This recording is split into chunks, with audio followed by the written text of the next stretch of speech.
Okay.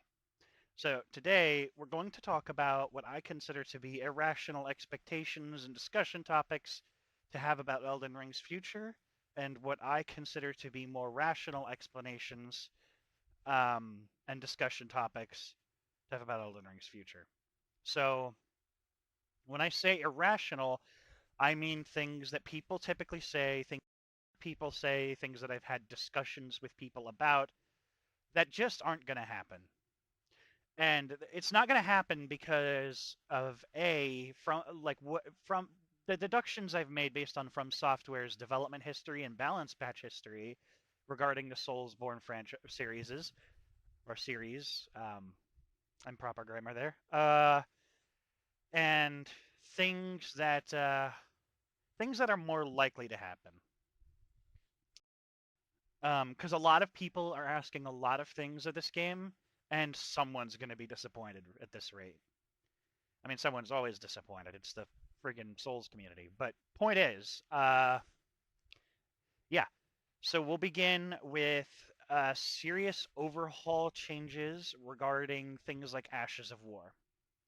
Now, I've watched a few videos on the matter, and there was one that stuck out to me, and I don't remember the video, otherwise I'd link it in the description. And if you do find it out here, you'll know who you are, you'll know what video it is, and you can leave a comment below, and I'll put your video in the description.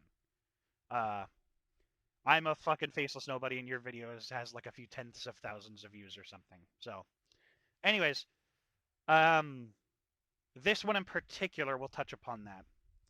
So we'll start with the irrational topics, expecting serious changes such as Ash of War overhauls, determination versus Royal Knight's Resolve, uppercut versus giant hunt, impaling thrust versus ice spear, parry versus carrion retaliation and golden parry, things like that. So there is a reason, and a good one, why there are some Ashes of War that are just better than others. And it's not going to change. And it's not going to change because it is a decision made for the sake of PvE, not PvP. And you are asking for something to change for the sake of PvP balance that was initially designed for the sense of progression in PvE, which is a topic 2 topics from now that we will go over when we get to it. But determination being a lesser form of Royal Knight's Resolve is intentional. And it's not going to change. You're not going to get an overhaul to make determination deal like more stamina damage or something. You're not going to get an overhaul that like makes them good at separate things, changes their FP costs or whatever. You're going to get balance changes, and that's if From Software feels that these things need it. The whole point of balancing these types of Ashes of War is to make you want to use the stronger version, is to make you want to use Giant Hunt over Uppercut, Ice Spear over Impaling Thrust, uh, Golden Parry and Carry and Retaliation over the regular parry. Um, Giant Hunt is just a better uppercut because it covers more ground, has a roll catch, um, and I think it does relatively the same damage. Uh, Ice Spear has relatively the same combo as Glintstone Pebble. It's not as much damage. Um, so why would you use Impaling Thrust over that? I mean, I'm using a Rapier, but Parry versus Carry and Retaliation and Golden Parry. Now, to my knowledge, correct me if I'm wrong, Carry and Retaliation and Golden Parry have more parry frames than parry. I don't think they have more than Buckler Parry, though, but that's another thing. Buckler Parry versus Parry. Why would you ever use the normal parry if you have Buckler Parry? Um, the point is that you want to use these stronger versions. It's a sense of progression for the player. It is PvE. It is PvE focused, and if you want to do PvP, you either deliberately use the stronger version or you deliberately use the weaker version, because there can be no space in which both of those things can coexist in a balanced environment. And that's just the way it is. There is You can compensate for that all you want as a community, but if you're going to be doing PvP and you're going to be making all these funny silly rules for your server, you have to pick one. You can't have both because everyone will always use one or the other anyways. So moving on. Expecting From Software to remove fundamental mechanics such as invasions. This is one I came across a lot because this is From Software's biggest game, and one I'd argue should have been their oh, what's the word I'm looking for here? Um, magnum opus. That's it. Term. It should have been their magnum opus, but it's off to a really rocky start for online activity. But we'll get to that later. Invasions, right? So I have no doubt that you've all heard about that one mod going around for PC that's going to absolutely ruin online activity because it gives players the options to remove invasions even during co-op. Now, this mod has a lot of cool features that would be fine. Like, these would be changes I'd want From Software to make in the base game. Riding your horse during co-op, now that I understand why we can't do. It has its reasons and it's ridiculous. Um, I understand why they made it and it's perfectly sensible why you can't ride your horse with co-op players, but it does make bosses and enemies like dragons that really really want you to be using torrent a lot harder in co-op. Now that's kind of fair considering what co-op wants you to do. But this leads me to my next point. Invasions aren't leaving, guys. And every From Software title that is even remotely Souls-like, they're not leaving. They weren't in Sekiro because Sekiro was purely a single-player experience. It wasn't a co-op experience. It wasn't a PvP experience. Sekiro was, well, Sekiro. But this is Elden Ring. And Elden Ring takes chunks of the Souls formula and grafts it onto itself. Fucking Godric ass motherfucker. But invasions aren't going to leave. And if you are a new player watching this, don't expect them to leave. If you want them to leave and you want your seamless co-op experience, go install the mod on PC because by now everybody knows about it and I'm not going to stop you. Um, I will judge you for it, definitely. I think invasions are a necessary part of the game if you're doing a co-op experience. Invasions are there to add invaders, and Miyazaki said this himself as a developer. It's it's there to create a sense of difficulty in an otherwise less difficult scenario. Summoning people in your world undoubtedly just makes the game easier, and this has been a horse that's been beaten to death. Like, I could bang on about it over and over and over, but invasions aren't going anywhere. They're going to be there in the console versions all the time. They're going to be there in the PC versions. So if you don't want invasions, either play offline, don't play with friends, or install the mod. That's all I can tell you. Deal with it. It's part of the game, and PvPers aren't necessarily there to ruin your time. They're just there to have their fun time. It's what they consider fun. And it's not their problem to do what you consider fun. It's just part of the game, and you bought it knowing this. It's on you, man. So, next topic. Expecting FromSoft to heavily favor mechanics such as invasions over the stability of PvE. So this is where we play devil's advocate. In our last point, we discussed why invasions are necessary and why they're going to be in the game. But you also have the other side of the coin where people are saying invasions should be this, invasions should be that. Like, I want 1v1 invasions back. And yeah, I do too. Trust me, dude, I do. But they're not coming back. They're not. FromSoft isn't going to change that back. I don't know why they're not going to change that back, but it's pretty safe to assume that they're not going to change that back.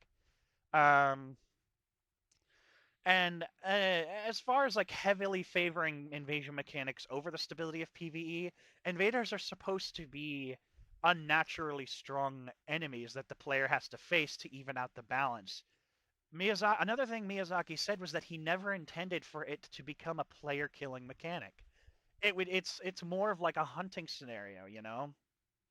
The invader is typically going to be outmatched and has to play smarter in order to win. And most of the time, an average invader won't win over an average gank squad, and it's fine. It's fine that way. You have to accept that that's just how it's going to be. Now, there will be balance changes in the future that'll likely make this easier on either party. Um, and it's perfectly fine to hate twink builds that like you and your friends are just like helping you start off on a new file, and then some motherfucker with double cross Naginata with frost and bleed and poison and whatever, like triple procs you, and before you can even breathe, you're getting the "you died" screen. That's not fun. It's not, and it's not conducive to the PvE experience either. It's not conducive to the original intention of mechanics. Now, I'm not saying that you should just automatically lose as an invader. You shouldn't be expected to lose all the time. The point is that the invader has the odds against them, and when the invader wins, it means that they did something right or that the host did something wrong. Um, but twink builds just aren't that, and From Software has before tried to hurt twink builds. In fact, in Elden Ring, twink builds are probably the best they've ever been to make work. Past a specific level, they just peter out. They don't exist. They run out of steam. No wind in the sails. You know what I mean? So past, like, I'd say level 50 or 60, twink builds just kind of stop existing. And Scott June had the that like you shouldn't be able to be invaded until you're past level 50, and I kind of agree with that. But in exchange, I would like to see solo invasions come back if that's the case. As we've discussed, though, that's not happening. Um, Not likely, anyways. Next topic. Expect From Software to stop patching sequence breaks for things like dual builds and speedrunning. Example, Volcano Manor Jump for the Somber Smithing Stone 7, which I did recently. Uh, which, by the way, is much harder than it used to be. Mountaintops of Giants to the early consecrated snowfields skip. Um, From Software is going to continue patching these sorts of things, guys. I hate to tell you this, but they don't give a shit about you forming a dueling build early. They never have. If you want to make a dueling build, From Software and even myself think that you should just kind of have to do things to do that. I'm a little bit of a hypocrite because I did the Volcano Manor jump just the other day. It only took me about 10 to 20 minutes, but it's much harder than it used to be. But yeah, these things are just going to keep happening, and you have to accept that. It's gonna suck, yeah, but speedrunners don't typically care about that sort of thing anyways because they all play the 1.0 version by playing offline. Uh, Now, I think it would be hilarious to have From Software demand that you be online and patch your game in order to play it, but that's not going to happen either. That goes into the irrational expectations. But I only say that because I have an unfair bias against speedrunning Soulsborne games. I think it hurts the immersion, that's all. And I think these games are built to be immersive. Moving on. Expecting From Software to remove weapons, incantations, ashes of war, armor, spells, etc., just because you don't like them or how they're used. Nothing in the history of From Software has been outright deleted post release like that, and they never will. Bloodhound Step may be the worst thing in the universe to make it into the final build of this game, but they're not going to remove it. They might gut it, and I'd be all in favor of that, but they're not removing it. It's just not happening. Um, and we have to deal with that. You can't just like fight somebody in full bow goats using fucking Stars of Ruin and just expect, oh, the From Software should delete those things, and it's okay to have that sentiment, but not that actual unironic expectation. You know what I'm saying? I know a guy that I PvP with sometimes on a Discord, and he is of the sentiment that Bloodhound Step should be removed. And speaking philosophically, yes, I agree, but realistically speaking, it's not going to happen. It can be effectively deleted. Um, it can be effectively deleted by gutting it, and that I'd be more in favor of, and that would be a rational expectation. From Software has done that to weapons in the past, where if they were too dominant, they got basically deleted because they became less useful. Uh, Expecting From Software to ban people for using overpowered strategies that don't exploit glitches. This topic will touch on the entitlement of both parties of players, PvEers and PvPers. So remember how earlier I said that we will touch on the entitlement complex. So you don't like the example I gave earlier, bull goats with Stars of Ruin. You don't like it, right? Well, that's not bannable. And losing to that and saying they should ban that just makes you sound like a petulant child. this topic only really affects the really childish types of players. Um, the types of players who keep having their hands held through every game they've ever played, and then when they play a game that doesn't hold their hand and doesn't give a fuck how hard they were coddled in the past, they act like the universe revolves around them. We also get a lot of those types in the Discord. Um, and it's expecting a game to revolve around you because you're having an unhappy time, expecting like, oh, well, my weapon class should be superior to theirs because I think that's balanced, is entitlement. Um, and it also leads people to say very incorrect things regarding balance, um, because of their heavily biased stance. They become tilted because they're entitled. They're used to being the dominant factor because other games and other media builds them up to be the dominant factor. This is unhealthy for players to have this complex. Uh, this is super unhealthy for players to have this complex, and it needs to stop. PvPers expect for the world to revolve around them. They expect all of the new mechanics to revolve around them. They expect all of the changes to revolve around them. PvEers expect all of the changes to revolve around them, hence the fucking PC mod I mentioned earlier. It's disgusting and it has to stop. The game is how it is, and it doesn't revolve around either party. It needs both to work. Expecting From Software to upheave their netcode several months after launch. I know it sucks, but we have to deal with it now. Um, their netcode sucks. It's never going to stop sucking. Elden Ring is how it is. They have more important things to focus on now. Um, we can be as angry as we want about it, but that's the bottom line. Expecting From Software to optimize their game perfectly for all platforms it's released on. A game this size can't be equal on all platforms because not all platforms are built equal. A PS5 copy will be more stable than a PS4 copy, and no amount of optimization can fix that, but it can help. That being said, there's no excuse for FromSoft to hate PC as badly as it does.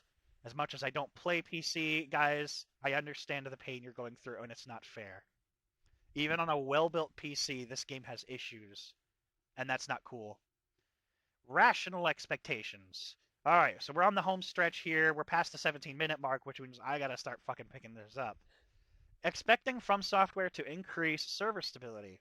It's likely they weren't expecting this level of popularity. Disconnect issues will become less prevalent each patch, and they already have. I used to get it real fucking bad, even on PS5, and now it's nothing. It's non-existent. There's this line through Caelid and part of Limgrave that has a little bit of an issue, where if the co-op player or the invader is at a certain distance that the host hasn't covered yet, for some reason they get disconnected. This needs to be patched because it's inconvenient as all hell. I have to babysit two old men on fucking Elden Ring, and I'm tired of this shit. I'm tired of getting disconnected sometimes because I have to be the leader. Um, expecting From Software to make balance patches. Things like Bloodhound Step, Bleed, Glint Pebble, Fingerprint Shield, Bullgoat Stacking may all suck, but all these games build their lifespan on PvP patches for at least a year or two. Relax.